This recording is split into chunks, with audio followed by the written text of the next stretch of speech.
Shalom, shalom. Shalom. We the Hebrew Israelites. It's your brother Yawatazat. Super thumb. You know, and first and foremost, we want to give all praise, honor, and glory to Yahweh, Bashem, Yahushai, Bashem, Rakakwadash. Double honors to the elders at Great Millstone who ruled well and taught us this truth. Salutation to the Akim and a hopeful elect out there pushing this rock, pushing this word with truth and sincerity. You know, keep enduring. Akim, we almost out of here, you know. On that same topic, talking about our salvation, you know what I mean? I just wanted to go into the chariots, man. You know, I was talking to a brother, shout out Ariyah, servants of the throne.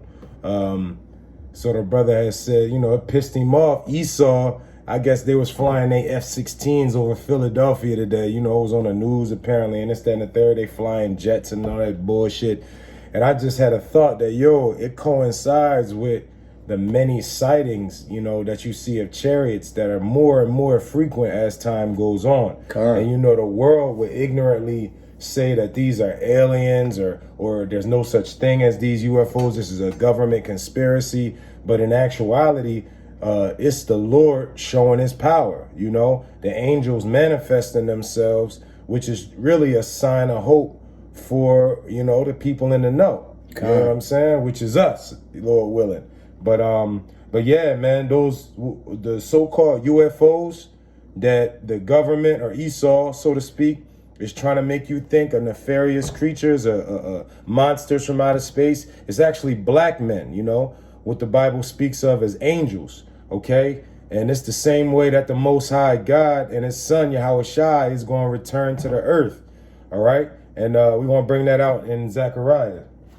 So Zechariah 5:1. Bring it out. Then I turned and lifted up mine eyes and behold, and looked and behold a flying roll. All right, so basically the ancient prophets, they were seeing these technologically, divine technology, technology of the Most High. Like they didn't even have airplanes or helicopters, so he had no way to describe it except for what he knew, what he looked up and he said it looked like a flying roll or like a piece of bread, like an Amoroso roll or something. And you can go into the many accounts. You can literally go on YouTube right now and type in cigar-shaped or roll-shaped UFO, and there's footage of several of those. Keep going, Akim. This is Zechariah 5:2. And he said unto me, what seest thou? And I answered, I see a flying roll. The length thereof is 20 cubits. I believe that's 30 feet. Something like that. And the breadth thereof is 10 cubits. I think it was 30 by 20. Yeah, kind. So this is a relatively small chariot for real. But the chariots, if you understand, like the brother Ayatham from New York, I believe, was bringing out, the chariots can change sizes, can change shape, can change direction without even turning. He even brought out that at the rate of speed that these things can go and turn and go to and fro, if an actual human pilot was in there, they would pass out from the G-forces. You know what I mean? And but that's just showing that you have to. These are angelic forces. These are beings filled with spiritual power. All right. I got some more on that too. Bring it out. This is verse 3 of Zechariah 5.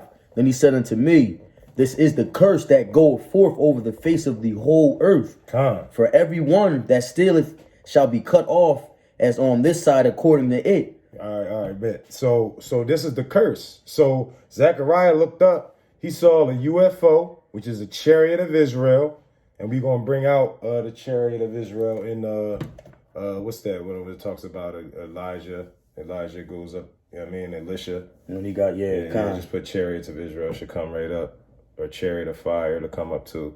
But either way, he saw a chariot of Israel or a chariot of the Most High. All right. And then he said, this is the curse that's going to come upon the whole world. And that's exactly what it is. Look at the narrative that Esau in the modern day society paints when it comes to UFOs, flying saucers, and so-called aliens, so to speak. Right. So what they do is they try to make it that it's a nefarious thing, that it's an evil thing coming out of the skies. In retrospect to them, it is evil because it is the Most High is coming back to kill the majority of the world, to in the majority of the heathen, and to put them into subjection under the Israelites. The majority of the Israelites are going to get it, the 2/3. You know what I mean? But the 1/3, the 144,000 and the 1/3, the hopeful elect, we're going to be brought through. We're going to be beamed up in them ships, as the first fruits, you know what I mean? And get those spiritual bodies. But to the point, this is the curse that's going to come on the whole world, because when Yahweh Shai come back on the second coming, hold on, I'm doing a video. When Yahweh Shai come back during the second coming, all right, it's gonna be a curse unto the whole world, because he's coming back to destroy most of y'all. All right, it say that the sky is gonna be blotted out without many chariots, thousands of chariots. All right, and the one Yahweh Shai gonna come back and tell you in the scriptures, you can't look at one end into the other one. You see what I'm saying? It's gonna be bigger. It's gonna look like a flying mountain. You see what I'm saying? Like in the power and the glory that Yahweh Shai coming back with his angels, with legions of angels, like the brother Shalawamia had brought out. It's only 4 angels holding back the winds of destructions. So Yahweh Shai coming back with thousands of them. He could destroy the world with one. He destroyed all the firstborn in Egypt with one death angel. You see what I'm saying? So imagine the power and glory that he's going to come with when he's coming for the last time, man. When his father, Yahweh, sent him to come set up shop and wreck shit. I got a regarding the chariots. It's in Sirach 48. It's basically talking about what Isaiah was taken up in. This is Sirach 48, and the points in 9. I'm going to start at 4. O Elias, that's Elijah, how wast thou honored in thy wondrous deeds, and who make glory unlike unto thee, who didst raise up a dead man from death, and his soul from the place of the dead, and by the word of the Most High, who broughtest kings to destruction, and honorable men from their bed, who heardest the rebuke of the Lord in Sinai, and in Horeb the judgment of vengeance, who anointest kings to take revenge, and prophets to succeed after him, who was taken up in a whirlwind of fire and in a chariot of fiery horses. That's the point right there. There you go. Read that last one again. Who was taken up in a whirlwind of fire and in a chariot of fiery horses. A chariot of fiery horses. So does this mean that an actual cart with wheels carried by horses that had a flaming mane of fire or whatever? Nah, man. These are allegories. These are symbolic terms so that the prophets of old could relate what they saw to something in their time period. But the scriptures tell us that we'll be able to do more than Yahweh Shai, and that blessed are those who believe and that don't see. Those coincide with the fact that during these later times, we're familiar with technology. Though we may not have seen the Lord, we're seeing evidence of the Most High all the time with the chariots and whatnot. And we know that they're chariots, even though the rest of the world understands the technology to be alien or monsters or whatnot. You know what I'm saying? So at the end of the day, we casting down those lies. We casting down those vain imaginations that the world, that Esau really is putting up to make it seem like these monsters. But in retrospect, it is going to be a monstrous occasion once the Lord show up with them angels and we really take back the world and set up the righteous kingdom of heaven, which is the kingdom back to Israel. I got another pre-op. This is in Ezekiel.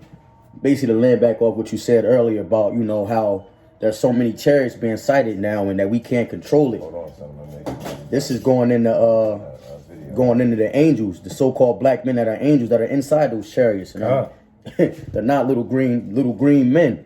This is Ezekiel 1 and 12. I'm gonna go down to 12 to 16. And they went every one way, and they went every one straight forward. Whither the spirit was to go, they went. And they turned not when they went. This is speaking on the angel and the chariot being in accordance, right? Listen, hold up. Read that last part again. And they turned not when they went. All right, so that's basically referring to what I was talking about earlier. They don't have to turn.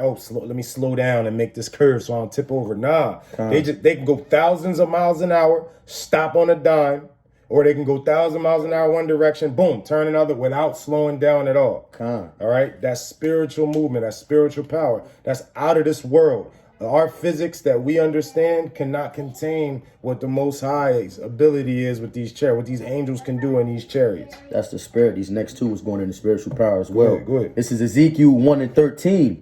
As for the likeness of the living creatures, their appearance was like burning coals of fire, and like the appearance of lamps. They had a glow on. So imagine, hold up. Every brother love anime, man. Y'all remember Dragon Ball Z? You know what I mean? When he, you know what I mean? He got the anger up in him. You know what I mean? That's the allegory to what's going to happen when we get that spiritual power, man. You know, when the spirit of the Lord give you, you know what I mean? When he give you his spirit on your inward parts, you know, and he give you those new bodies, you know what I mean? We're going to be like Superman out here, you know? We're going to have that glow. You know what I mean? Go ahead. More on that. And like the appearance of lamps, it went up and down among the living creatures, and the fire was bright, and out of the fire went forth lightning. Right. So think about all the movies. What happens? The UFOs shoot out laser beams. So it's not that far fetched, because that's really what's going to be like the coming of man. The coming of the Son of Man, which is Yahweh Shai. This is going into the spiritual power. And the living creatures, verse 14, and the living creatures ran and returned as the appearance of a flash of lightning. Now, as I beheld the living creatures, behold, one wheel upon the earth by the living creatures with his 4 faces. The appearance of the wheels and their work was like unto the color of beryl. That's a precious stone. Beautiful. Brown at that. Yeah, man. And they 4 had one likeness, and their appearance was their work was as it were a wheel in the middle of a wheel. So it's talking about the heavenly entities that was in a chariot. All right. This gets deep too. And it get real deep. We ain't gonna get too deep, and read a couple little verses extra, and we gonna end on that. This is verse 17. When they went upon their 4 sides. They had 4 faces on each side. Yeah, which could very well just be an analogy to spiritual power, having awareness all about you. You know what I mean? We're not talking about monsters, but we talking about abilities. You know what I mean? Go ahead. And they turned not when they went. As for their rings, they were so high that they were dreadful, and their rings were full of eyes round about them 4. And when the living creatures went, the wheels went by them. And when the living creatures were lifted up from the earth, the wheels were lifted up. See, there you have it, man. You know, so-called black men in the chariots that they're calling UFOs, the identified flying objects, what we call them. And the so-called black men, the angels coming back to, you know, save us from this bullshit, man. Man. And so, you know, we got to be circumspect with the lies that Esau put out here. You know, we got to cast them shits down. So, you know, with that, man, we just gonna say shalom, you know, and believe and endure, Akim. You know, this is the strangeness of our salvation. You know what I mean? So when we see them ships, we starting to see them more and more, our faith should increase. You know, the Lord showing himself until he ultimately show the world who his real power. You know what I mean? Right now, he fishing. Don't get caught in your sin when it's time to go hunting. Straight up and down, because you don't want to be victim of these chariots. You want to be on the chariots. You feel me? Shalom, Akim. Keep enduring. Kwam Yasharala. Kwam Yasharala.